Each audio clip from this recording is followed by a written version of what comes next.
یہ معلوم نہیں کیوں ہلتے ہیں.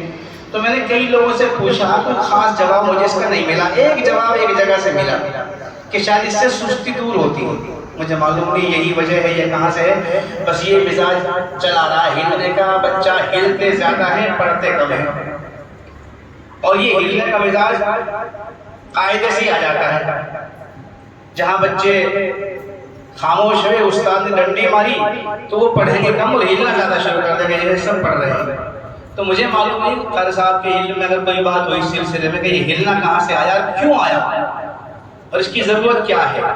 کیا ہم اپنے بچوں کو یہ کہہ سکتے ہیں کہ وہ ہلے نہیں، اطمینان سے بیٹھ کر پڑھتے رہیں؟ اور یہ ہلنے کی عادت جب بچپن سے پڑ جاتی ہے تو یہ ہمیشہ بعض لوگوں کو دیکھا ہوگا، چاہے وہ اساتذہ بھی بن جائیں، استاد بن جائیں، جب بھی کہیں بیٹھیں گے ہلتے رہیں گے، ایسے ہلتے رہیں گے. یہ ہلنے کی جو عادت ہے یہ بچپن سے چلی آ رہی ہے. تو اس طرف کوئی توجہ مجھے دلائے تو میں ممنون ہوں گا حضرات کا. ایک بات آئی تھی کہ کتابیں ہمارے پاس ہونی چاہیے. جیسے عربی اساتذہ سبق پڑھانے کے لیے مطالعہ کرتے ہیں، ہمارے قرآن شریف کے اساتذہ مطالعے کو جانتے ہیں کہ مطالعہ میں کچھ ہوتا ہے یا نہیں ہوتا ہے. ابھی کتنی کتابوں کا نام لیا گیا ہے، تو یہ کتابیں اگر ساری نہ ہوں تو کچھ نہ کچھ کتابیں ہمارے حفظ کے اساتذہ کے پاس ہونی چاہیے، اور وقتاً فوقتاً ان کا مطالعہ کرتے رہنا چاہیے. چونکہ سیکھنے کی کوئی عمر نہیں ہے. ہم یہ سمجھتے ہیں جب استاد بن گئے بس اب ہمیں سیکھنے کی کوئی عمر نہیں ہوتی ہے. جب بھی اچھی بات کہیں سے مل جائے اس کو لے لینا چاہیے. اس لیے ہمارے حفظ کے اساتذہ کو بھی کتابوں کا مطالعہ کرنا چاہیے، فن کی کتابوں کا مطالعہ کرنا چاہیے.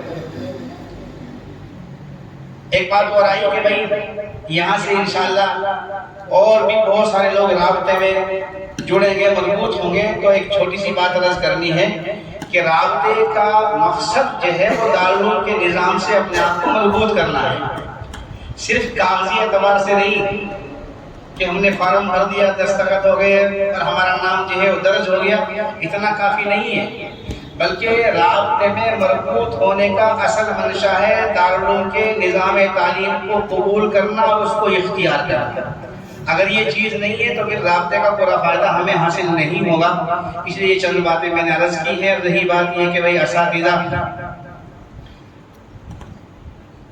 بہت ساری خوبیاں اساتذہ کو اپنے اندر پیدا کرنی چاہیے اگر ہم بچوں کو اچھا دیکھنا چاہتے ہیں. اس لیے کہ طلباء کے لیے اساتذہ نمونہ ہوتے ہیں. ہر بچہ اپنے استاد میں جو کچھ دیکھتا ہے اسی کو وہ قبول کرتا ہے اور اسی کو اختیار کرتا ہے.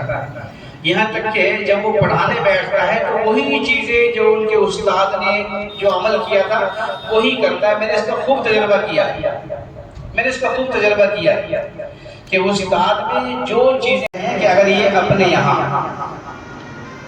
یہ شعبہ قائم کر دیں تدریب کا، اور ایسے ہی اپنے آس پاس کے جو مدرسے ہیں ان کے اساتذہ کو 2 مہینے کی 3 مہینے کی ٹریننگ دیں تو انشاءاللہ جو کام ہردوئی میں ہوتا ہے وہ یہاں بھی ہونا شروع ہو جائے گا انشاءاللہ.